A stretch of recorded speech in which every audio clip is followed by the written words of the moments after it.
نحمده ونصلی علی رسولہ الکریم۔ سیرت کے ہر روز اسباق چل رہے ہیں۔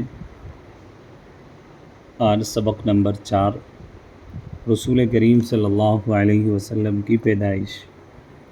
رسول رحمت صلی اللہ علیہ وسلم بہار کے موسم میں پیر کے دن 9 ربیع الاول عام الفیل کے سال 22 اپریل سن 571 عیسوی طلوع آفتاب سے پہلے پیدا ہوئے۔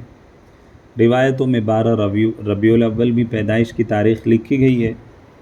رسول رحمت صلی اللہ علیہ وسلم کی ولادت سے چند ماہ پہلے آپ کے والد عبداللہ کا انتقال ہو گیا۔ آپ صلی اللہ علیہ وسلم اپنے والدین کے اکلوتے بیٹے ہیں۔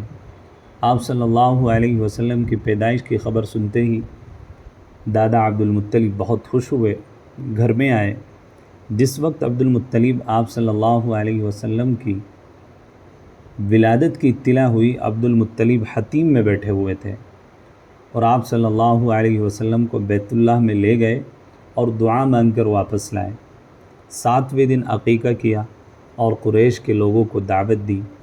آپ صلی اللہ علیہ وسلم کی والدہ حضرت آمینہ فرماتی ہیں کہ جب آپ کی ولادت ہوئی تو میرے جسم سے ایک نور نکلا جس سے ملک شام کے محل روشن ہو گئے۔